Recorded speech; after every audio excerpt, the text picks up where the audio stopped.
Hey, what is up, mortals? It's me, Dylan, here with a new video for you. Welcome to Season 2, Part 3 of What If Izuku Had a Decay Quirk.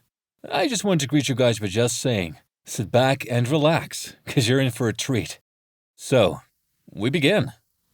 All the students who passed the previous event walked out to the center of the stadium field as thousands of people in the stands cheered in excitement as they waited for the next event to be announced. In the center of the field was a stage with a large screen behind it. The next announcer walked up onto the stage, shocking everyone, as no one could expect this hero to show up. Pro Hero Midnight took center stage, and with a microphone in hand, she began to announce the next event. The student who came in first place in the obstacle race will receive 10 million points! She yelled for the entire stadium to hear.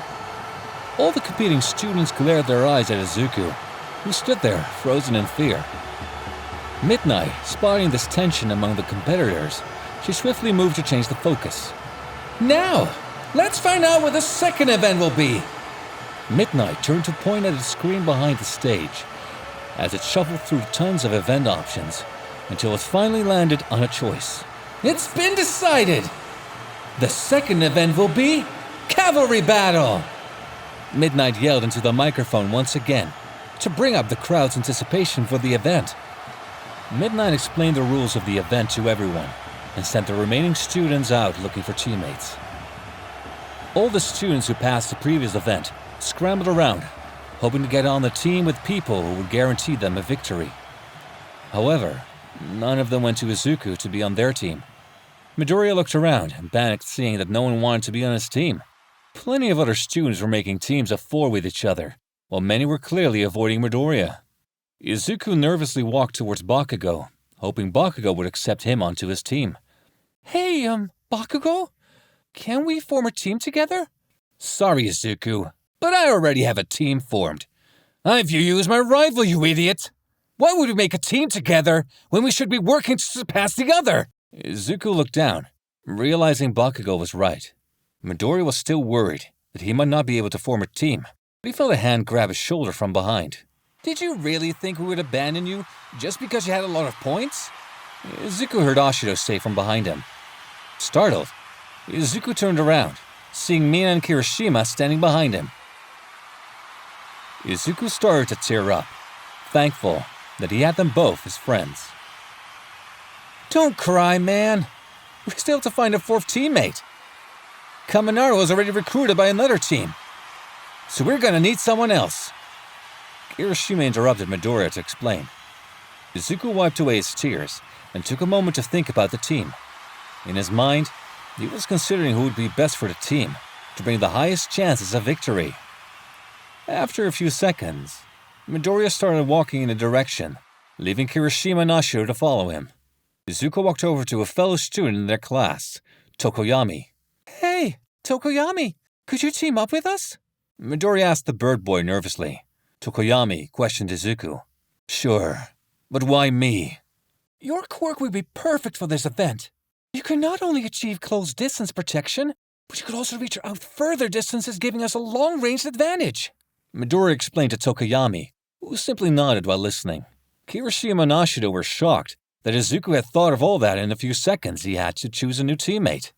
You really thought of all that, Izuku? Not really. I just came up with it on the spot, Izuku explained nervously. Tokoyami interjected into their short conversation to give them his final answer. As long as you know the weakness of my quirk, then I'll be happy to join your team. There are a few people here with quirks related to light. Probably only Bakugo's explosions and Todoroki's flames if he even uses them. Those would be our biggest problems, Midoriya affirmed Tokoyami. So, what is your plan? Tokoyami questioned Izuku curiously. Izuku began to explain his plan to his teammates before the next event began. This video is sponsored by ExpressVPN. ExpressVPN allows you to change your IP address, making it harder to track and securing your privacy. In addition to providing safe passage through the web, you can also expand the reach of your favorite streaming services like Disney+. If you are from the United States, you won't be able to watch any of the MCU and Sony Spider-Man movies. Bummer. But by switching your location to Japan, for example, you can access them whenever you want. Check out the link in the description to get 3 extra months when you purchase the 12-month subscription plan that costs $99.99 a year. This deal is for a limited time only. Great thank you to ExpressVPN for sponsoring this video. Midnight walked back up onto the stage and announced to all the contestants the beginning of the second UA Sports Festival event. "Everyone, get ready for the event to start!" she yelled, raising the stadium's level of excitement. All the teams got in their cavalry positions. For Midoriya's team, Izuku was up top with Tokoyami up front, with Kirishima and Ashido to the back. The big screen behind the stage started counting down to the start of the event. The timer reached 0, and all the teams started moving in the arena. Izuku's team stayed, still watching, for other teams to rush at them. Unsurprisingly, a few teams started bolting toward Midoriya's team. "All right, let's do what we planned," Midoriya said to his team before they all nodded in agreement. In a coordinated effort, they swiftly started running to one side of the arena, further away from the side where Bakugo and Todoroki were, and Tokoyami had Dark Shadow push away any teams ahead of them, while Ashido used her acid to block the path behind them, preventing others from getting close enough to attack from behind. Nearly all of the teams chasing them were stopped by this simple strategy Izuku came up with. But there were a few who had quirks able to allow them to get past. Small purple balls went flying past Izuku's head, with Midoriya just barely avoiding them. He looks over to where they came from to see Mineta and Tsu hiding under the arms of Shoji. Tokoyami was about to send Dark Shadow to attack them, but they witnessed Todoroki freeze them in place with many others. Midoriya's team continues running from the other groups, trying their best to avoid the other teams from getting close to them. "We're doing great! We just need to continue this and hope that Todoroki and Kacchan..." "Wait, where is Kacchan?" Izuku looked around and panicked, wondering where his friend could be. He was too preoccupied trying to defend against the others. He forgot to track one of his biggest worries. Izuku heard several explosions go off behind him, but by the time Midoriya could react, he felt a tug on his headbands. A few came loose, and he lost 2 headbands to Bakugo, who launched himself away from his team using explosions. Izuku turned around in time to see Bakugo floating away with 2 headbands, only for him to be pulled back to his team by a strand of tape. Midoriya was confused until he noticed both Uraraka and Sero were on Bakugo's team, allowing him to travel the arena without having to touch the ground. Bakugo could float around using Uraraka's zero-gravity quirk, and control where he floated by using his explosions to direct himself. If Bakugo got into any trouble, he could be pulled back to his team by Sero using his tape quirk. It was like fishing, only Bakugo was the hook, and his team were the fishermen.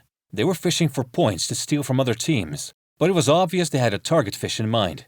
Izuku was ashamed he couldn't have thought of a strategy like that, but he remembered he had a great plan when he saw Tokoyami's Dark Shadow rush towards Bakugo in retaliation against her headbands being taken. Dark Shadow attacked Bakugo, detaching him from Sero's tape, but before he could steal the headbands back, Bakugo shot out an explosion, seriously damaging Dark Shadow, making him retreat back to Tokoyami. Now Bakugo was floating off too far for Sero to accurately reach him with his tape. Bakugo launched himself back towards his teammates and rejoined them, but by that time, Izuku's team already ran far enough away. "Huh? Why are we running away? They got the headbands!" she yelled confusedly. "Take a look at the scoreboard. It still says we have the 10 million points, meaning the headbands they took weren't the 10 million one," Tokoyami explained to Ashido, while they continued to run away from Bakugo's team. "Oh, all right. But what will we do if they attempt something like that again?" she asked worryingly. "We won't let it happen again. Don't worry." Izuku told his teammates to calm them down, but in his head, he was panicking, trying to find a solution to their problem. For now, they continued running away. They continued their strategy to keep others away from them. Midoriya came up with an idea to stop Bakugo's fishing operation and told Tokoyami how his plan would work. "Are you sure, Izuku? If Dark Shadow takes another hit like that, I won't be able to get his help again for a while." He questions Midoriya on his plan, worried his companion would get hurt too badly. "Bakugo will be too busy with me. He wouldn't even be able to reach Dark Shadow if the plan goes correctly. Trust me, please," Midoriya pleaded with Tokoyami, who begrudgingly agreed. I'll place my trust in your plan," Tokoyami said, much to Izuku's pleasure. It didn't take long until they heard the explosions coming toward them again. Izuku turned around in time, this time expecting Bakugo to come toward them. Bakugo reached out to grab the headbands around Izuku's neck, but stopped in midair when his leg was suddenly grabbed by Dark Shadow. Bakugo went to react and blast the shadow with his explosion, but Izuku grabbed Bakugo's arm and turned to throw Bakugo over his shoulder. Bakugo was forced to start floating further away from his team. He tried to use his explosions to get closer, but Ashido started using a condensed blast of weak acid to push Bakugo further away. Bakugo! Sero yelled concern and launched a long line of tape out to grab onto Bakugo, but Dark Shadow stopped it. Izuku's team all started running away, leaving Bakugo's team behind to regroup. Midoriya was hoping there wouldn't be enough time left in the event for them to chase after the 10 million points again. While running, Ashido was laughing, prompting Izuku to ask what she was laughing about. I've never thought to use my quirk like that. I had no idea I could spray my acid like a hose if I shaped my hands like that. Your brain never ceases to amaze me, Midoriya.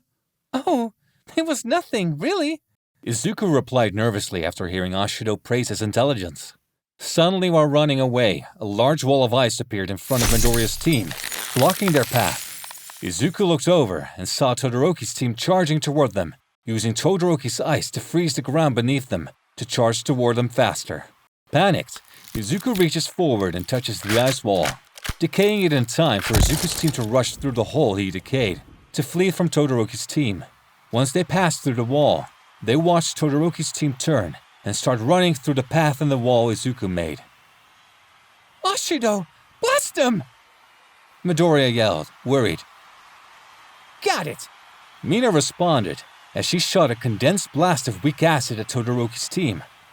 The blast of weak acid pushed them back and nearly made Todoroki fall to the ground, but he caught himself using ice. Midoriya's team used this time to continue running away when suddenly an alarm went off, signaling the end of the second event. Izuku and his team came to a quick halt from their running and took a minute to celebrate their victory. Well, thank you all for indulging yourselves in all this information thus far. I hope you enjoyed it. Now, there are a few more things that I like to go over before the video ends. Firstly, I like to say, if you're in the mood for some great storytelling, We the Celestials has you covered. Our We the Celestials My Hero Academia and Naruto What If channels retell the story of their namesake anime with a twist. Check it out if you're interested. Secondly, on behalf of We the Celestials, I'd like to thank everyone involved in today's excellent content production. Their details can be found in the description below. Lastly, if you're interested in what we do here at We the Celestials, I'd like to extend you an invitation to join our team. The only caveat is, they will only accept members from 16 years old to join our crew. You can sign up for whichever category fulfills your interests by joining the recruitment Discord using the link in the description below.